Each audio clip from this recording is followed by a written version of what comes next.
3월 16일 월요일 새벽 기도의 말씀은 마가복음 6장 30절부터 44절입니다. 이 중 41절부터 44절까지의 말씀을 봉독하겠습니다.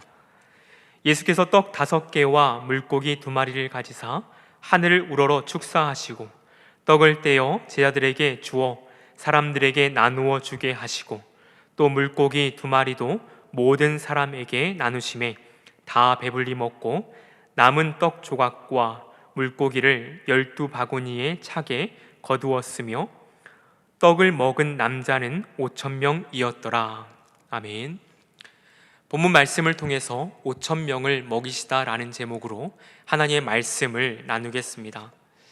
제자 마가는 오병이어 사건을 기록하면서 제자들이 예수님께 모여 있는 것을 먼저 주목합니다.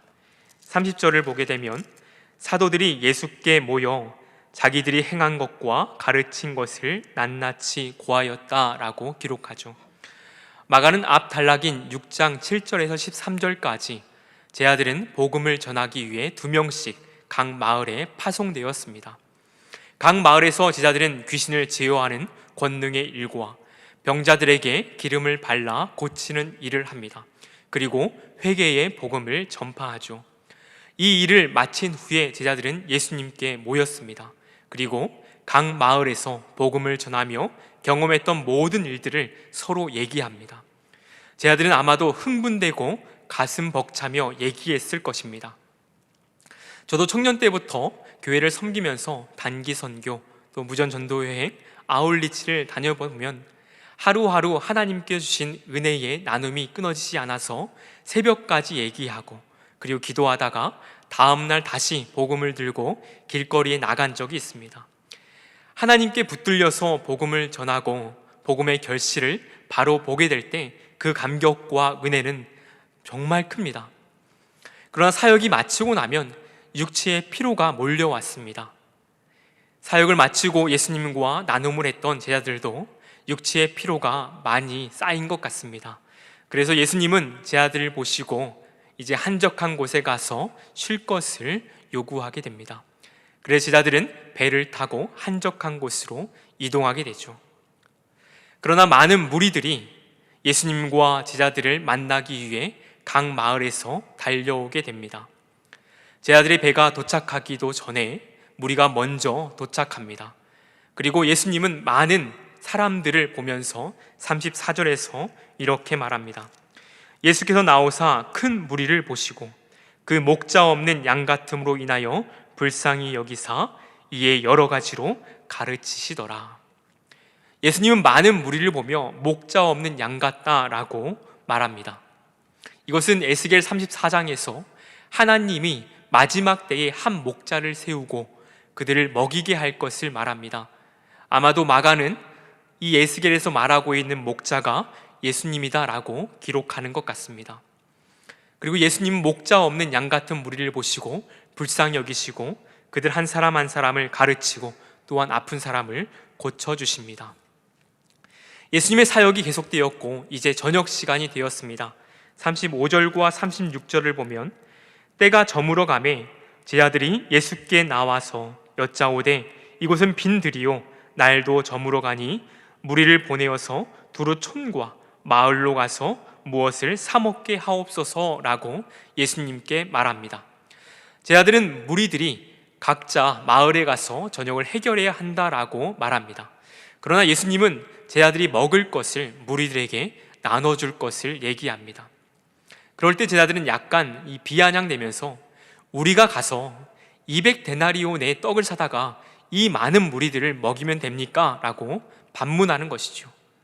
200데나리온은 한 노동자가 일을 했을 때 8개월 정도의 품삯에 해당됩니다.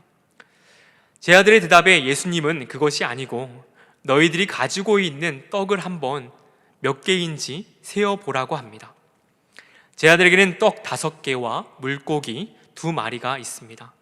예수님은 제자들에게 가져온 떡 5개와 물고기 2마리에 축사하시고 그리고 사람들에게 나눠주게 됩니다. 어린아이와 여자를 제외하고 남자 5,000명이 되는 많은 사람들이 배불리 먹고 또 남게 되었습니다. 이것은 광야의 만나의 사건을 생각하게 하고 동시에 메시아의 연애의 풍성함을 사람들이 맛보는 사건입니다. 방금 전까지 배고픔과 공경에 있던 무리가 예수님으로 인해서 풍성함을 경험하게 되는 것이죠. 예수님은 목자 없는 양 같은 무리를 불쌍히 여기셨고 목자의 마음으로 그들을 먹이셨습니다. 사랑하는 성도 여러분, 코로나19로 우리의 삶의 균형이 깨어졌습니다. 사회와 가정이 위협을 받았습니다. 염려와 걱정이 많이 있습니다. 그런 삶이 혹 목자 없는 양으로, 예수님 없는 삶으로 우리가 전락하지는 않았습니까? 바이러스로부터 나를 보호하기 위해서 마스크 대란을 외치고 있습니다. 그러나 그 이면에 영적으로 나를 보호하지 못하는 영적 침체의 대란에 놓여 있지는 않습니까? 우리는 연약합니다.